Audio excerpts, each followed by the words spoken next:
So, hello. Hello. And first of all, thank you for having time for this interview. Thank you. Glad to be No here. worries. So, according to your website, Sister was formed in 2006. So, this year is your 10th anniversary. Congrats for that. Thank Thank you. you very much. Thank you. You were quite young these days when you all met. How did you all come together to form this band? Yeah. It was me and my classmates who kind of like, formed the band. Then we met Jamie like the first couple of weeks or months, and he was playing in another band, but we kind of stole him from that band and created Sister. So it happened kind of fast, and from those members we had back then, it's only me and Jamie left 10 years later.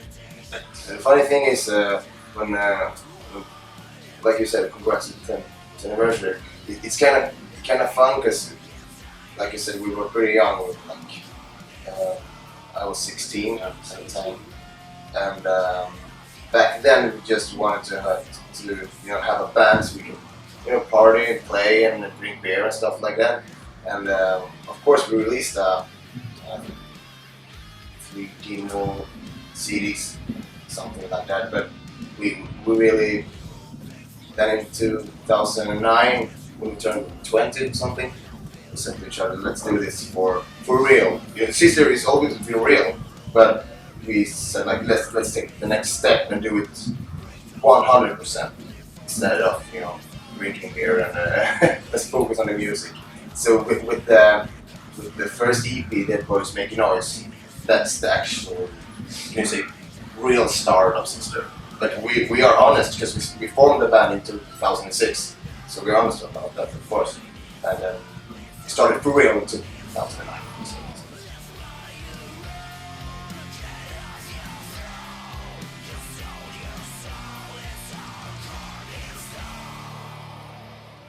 What's your personal highlight in these 10 years? I don't know. We played some big festivals and we've been opening up for bigger bands like support acts. But I think for me the highlight it's when just to be on tour and do this. I enjoy every evening when we're playing. So, but of course the big festivals are nice. We have done many tours as the opening act for like a lot of bigger bands and play big venues and stuff like that. And now we have built up the Sister name so we can go on the headline tours and like connect with our fans instead of somebody else's fans. So we're working hard and building our name like this. So it's always everything. When you look back, it's a highlight to what we have reached now. And as you said, we have done we did a Sonisphere Festival in 2012. Of course, that is a real highlight for us. And to be the opening act for Skid Row 1.5 years ago, I think it was 1.5 years. Yeah, that was pretty cool. Skid Row. It's really cool. I've seen you 2013 with Wednesday 13, and now you're here making your own headline show. Yeah. It's great. Yeah. It pays off. It's hard work, but it pays off. Yeah. So, what has inspired you to start making music?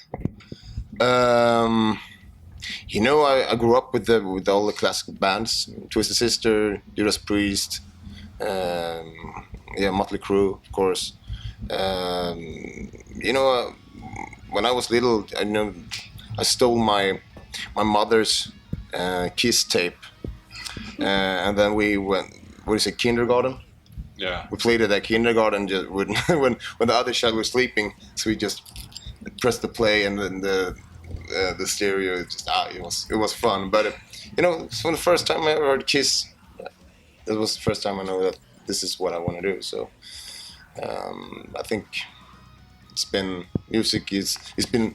involved in my life since I was 5. So I got to see Kiss.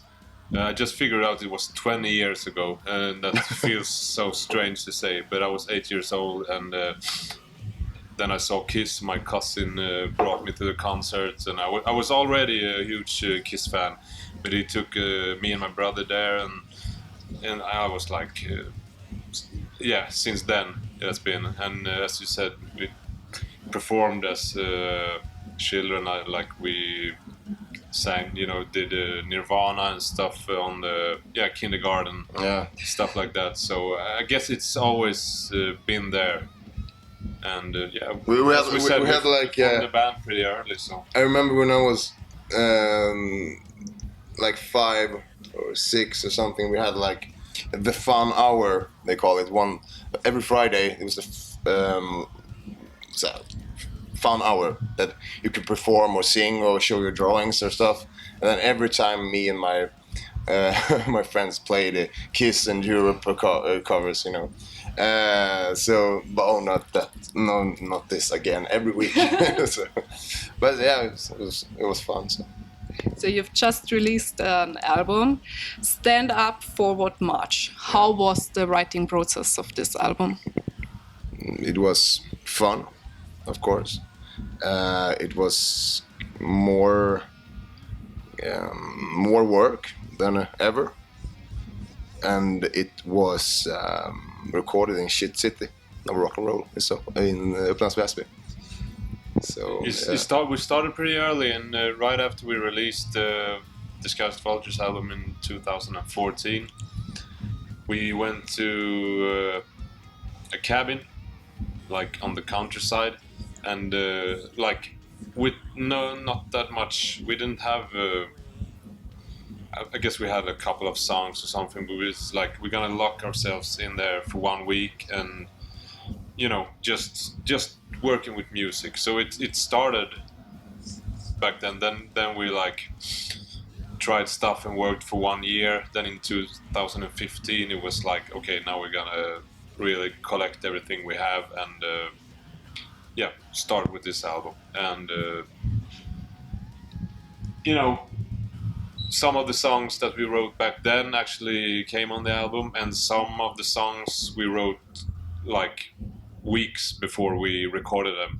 So it's like we had so much songs and stuff that we had to cut out the best parts, and we had time to go through it in a way we never done before. We had so much material to work with. We really took the time we needed to do the best album as possible, so yeah. Yeah, and it is really great. So how much are the lyrics inspired of your own life? Pretty much, to be honest. 100%. 100%. It's I used to say this when people ask me this question, because I like to write about stuff that I feel kind of not sad, but sometimes things that pisses me off and things that bothers me. It could be a person or a broken car. It doesn't matter. The funny thing is that people can relate to the lyrics in their own way. So maybe a person thinks that this lyrics must be about his blah blah blah, but it's actually about the other blah blah blah. So but yeah, we write about this. Yeah, there's mostly like you said, honest. Yeah, it's not like the emo kind of stuff. Let's cut ourselves and watch ourselves bleed. It's not like that. But it's no not much made up stuff. No. Or drive fast cars, stories and dragons and stuff like that. So I guess it's feelings and in different words that people can relate to. Yeah. And because that's the way we write lyrics. I have never tried to make up stuff. So yeah, it's pretty much from our own lives and feelings. Yeah. It's easier to write about. For me personally, it's easier to write about stuff that I'm angry at than things that makes me happy. So sometimes people say like, "Hey, you're such an angry guy. You look so angry," but no, I'm a happy camper, you know. So it's not like we are not the lyrics, but we still are. You know, you're in the writing mood yeah. When times like when you have a lot of anger or a lot of feelings going around, then you can like focus and write stuff. When now we're on tour, drinking beer, having a good time, you don't take the time to like write about it, because then we just have fun. So it's like between tours and things happen in life, and then you find the time to focus your writing. So you also have a new band member since this year. How did Martin get into this band? He's been with us since almost the beginning. Yeah, it's always been around us. Yeah, he produced our not our first demo record, but the second one, and the one after that one, and the Dead Boys Make a Noise EP. He produced the Hated and Vultures as well. Well, yeah. So he's a friend of ours. We're really good friends with the guys in Crash Diet, and it's when we just asked Martin if he wanted to play with us, and he just said yeah.